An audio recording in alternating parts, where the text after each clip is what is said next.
Maka kita Nabi itu umatnya sholat.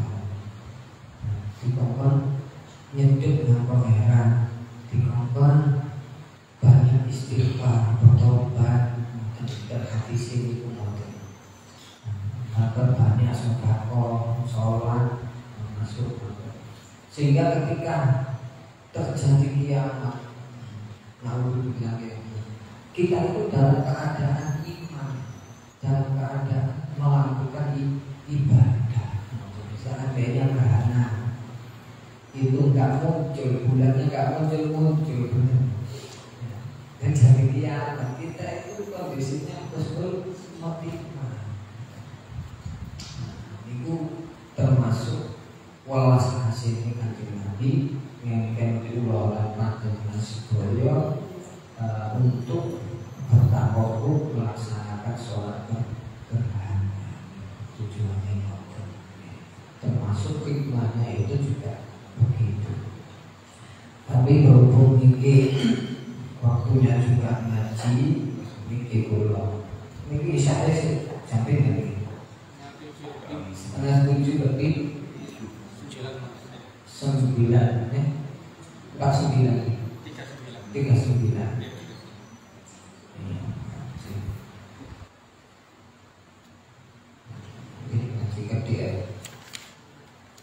Bismillahirrahmanirrahim. Qala al-mu'allif rahimahullah wa nafa'ana bihi wa bi ulumi bi asrar kitabin amin ya rabbal alamin.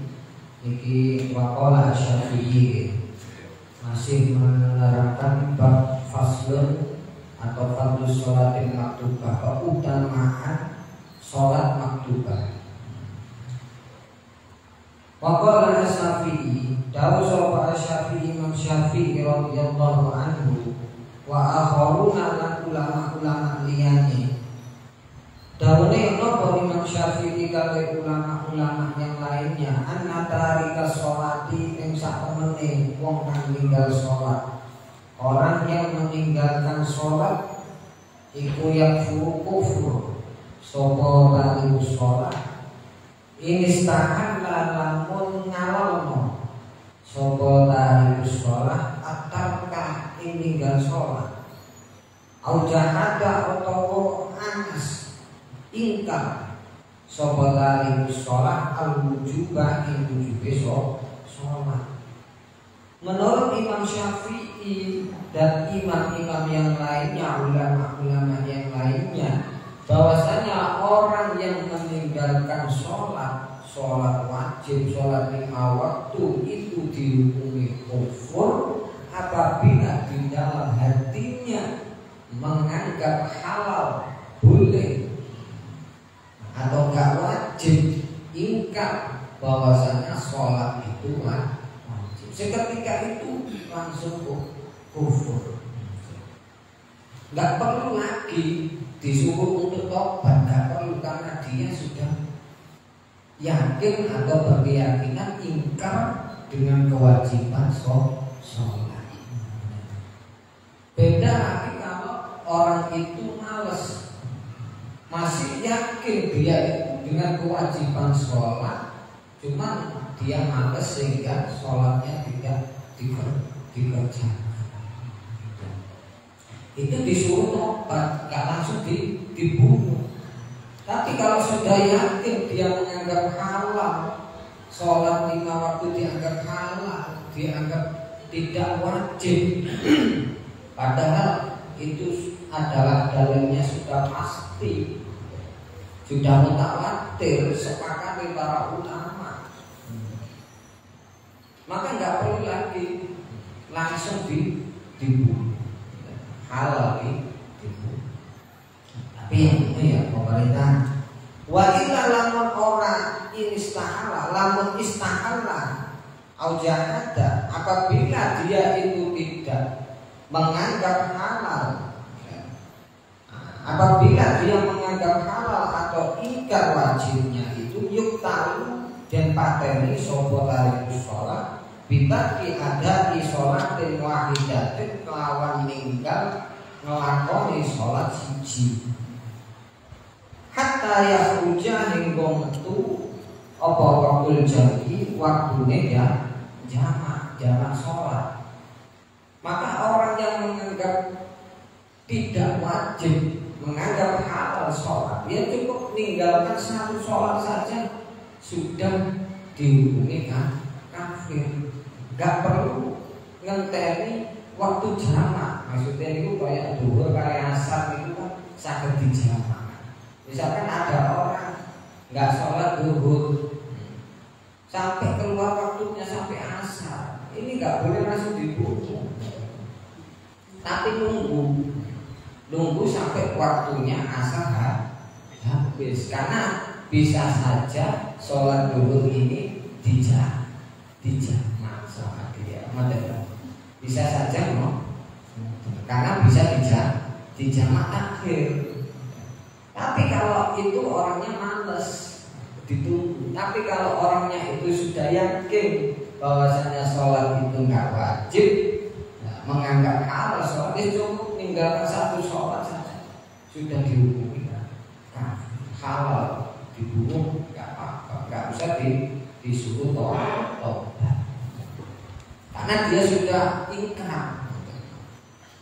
Beda sama orang males masih meyakini dia wajibnya sholat.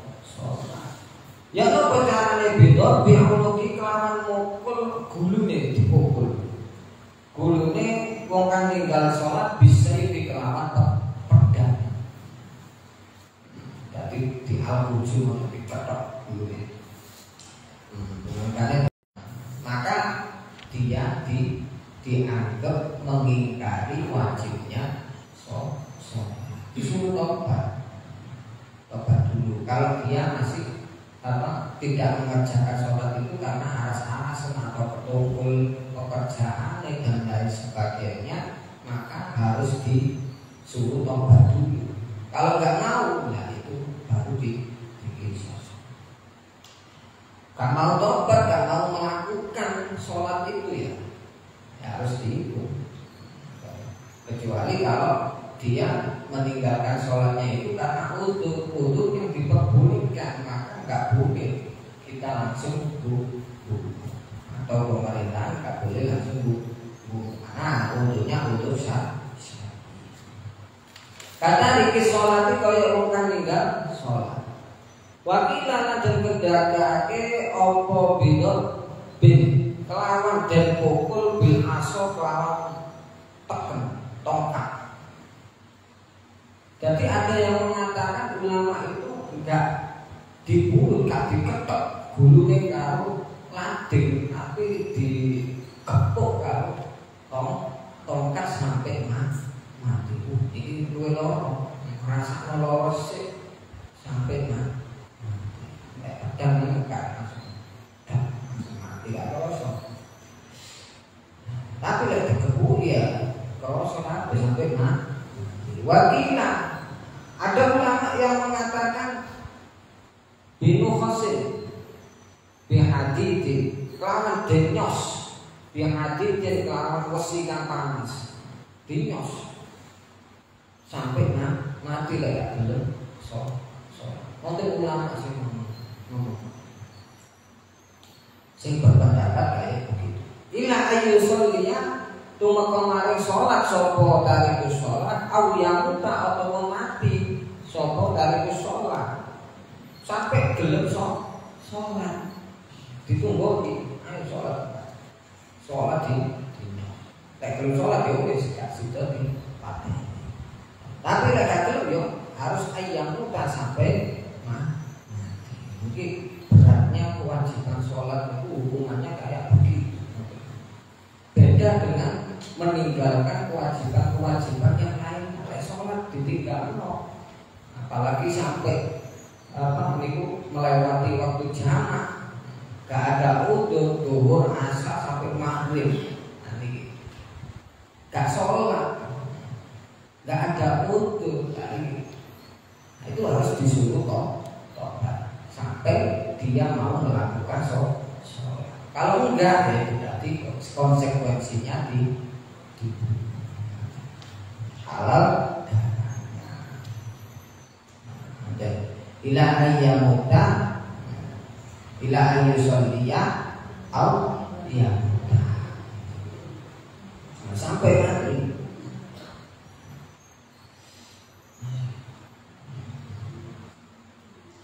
Beda dengan kewajiban yang lainnya. Kayak ninggal zakat, kabel zakat, gak dipateni. Hukumannya gak dipateni, gak boleh dipateni.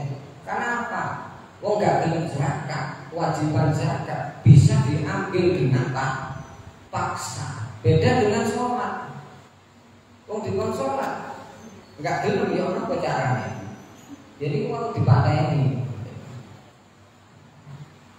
Beda dengan zakat, gak gelem zakat kok apa namanya duit hartanya bisa diperangi diambil karena dia berkewajiban. Diambil paksa gak apa-apa, tapi pemerintahan yang berkuasa saat itu. Begitu juga puasa. Orang nggak mau puasa Ramadan, nggak dibunuh hukumannya. Karena apa? Karena puasa bisa dipaksa, wong itu sakit. Jangan di penjara gak dikei makan, gak dikei ngombe, mesti puasa. Itu belum kok puasa. Beda kan sholat. Sholat gak di penjara, gak bisa sholat besok seneng aja, kayak makan ya semacam. Ya akhirnya dipateni. Itu cara. Makanya gak wajib dipateni kayak dia. Pokoknya haji itu kewajibannya bisa diundur. Makanya naik. Bawahan disolat. Jadi sholat gerhana itu tata cara itu wonten 3. Tata cara sholat gerhana itu hanya 3. Ada cara minimal, ada cara setengah, ada cara maksimal. Sampai milih sembunyi. Minimal, maksimal, apa sih? Setengah. Karena dari mana ujian maksimal itu ya apa? Ini setengah. Sing maksimal itu setengah. Sing minimal sing minimal itu sholat gerhana, baik gerhana matahari atau bulan itu 2 rakaat. Sholatnya gitu ya, sholat sunnah qobliyah ngoten. Maca Fatihah 2 rakaat. Maca Fatihah surat istiqomah qobliyah atau bahagia qobliyah. Wis ngoten to. Nah, yang niate usul di sunnatul khusufi lek gerhana bulan. Sunatan lillahi ta'ala. Saya sholat sunnah gerhana bulan. Sunnah makna lillahi ta'ala. Atau lek sholat sendirian ya apa namanya ya sunatan lillahi ta'ala. Itu sholat minimalnya ngoten. Enggak terlalu bakal kayak sholat qobliyah. Itu minimal ajarannya di lumayan lah dimakan. Terus yang kedua ada cara sing setengah. Iki sing biasa disenengi wong iki sing setengah. Karena khairul umuri awsatuha. Sing paling apik itu ya tengah dari 5. Padahal yang sing menurut versi Kanjeng Nabi sing dilakoni Kanjeng Nabi ya sing maksimal. Tapi kebanyakan ulama itu sing damel didamel sing setengah itu. Cara setengah ya apa? Nah, kita sholatnya itu 2 rakaat. 2 rakaat, rakaat pertama baca Fatihah. Rakaat pertama baca Fatihah. Terus mantul-mantul surat pendek. Surat pendek mau sangat. Ya saya itu ulama-ulama itu surat pertama itu surat tidak suicida. Terus mari ngoten surat niku rukuk baca tasbih sebanyak 11 kali. Tasbih 11. Matur-matur sami Allahu liman hamidah. Lek versi Imam Syafi'i ini matur sami Allahu liman hamidah. Tapi itu dal niki sami Allahu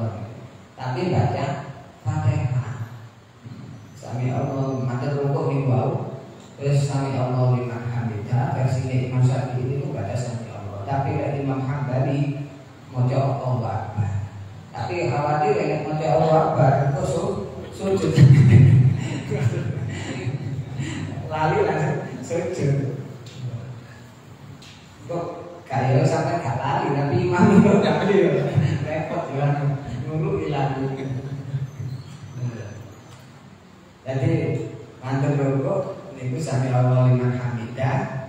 Niki sik rakaat 1 dengan baca Fatihah.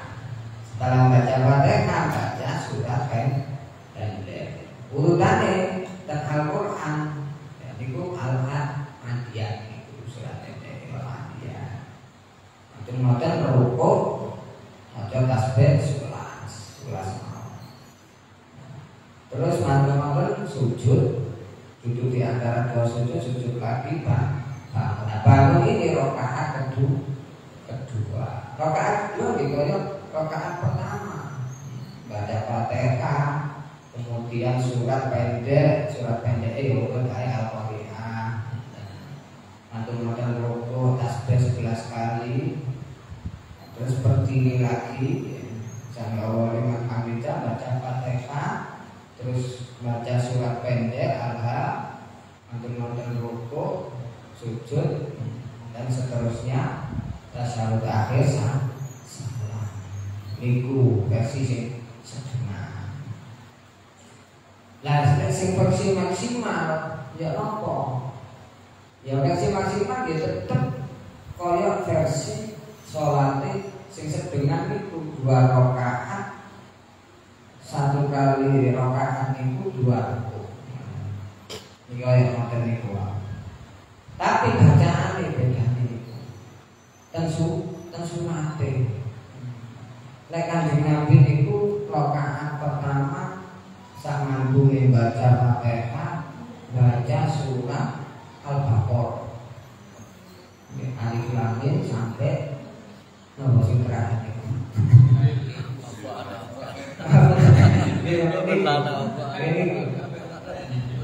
Ya nopo, gambar niku dah.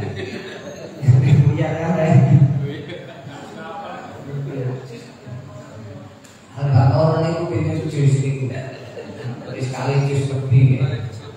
Juz lebih. Niku rakaat pertama. Sami-sami mau. Nek makmume cuma mendengarkan aja. Imamnya ya.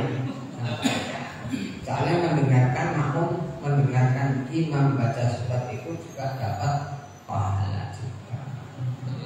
Karena dalam Al-Quran wa idza qara'tal Qur'ana fastami'u lahu wa ansitu lahu disuruh mendengarkan. Artinya dengan mendengarkan juga sama aja pahalanya juga sama. Terus maten rukuk maten surat Baqarah niku sampai habis rukuk niki baca tasbihnya subhanallah nanti niku ping 100 ping 100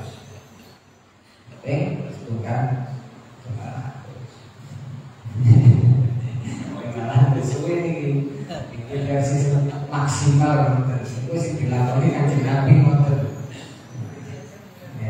Sambutan. Sampai rukuk lanjut bangun sami Allahu liman hamidah baca Fatihah. Setelah Fatihah baca surat mantul Baqarah niku Ali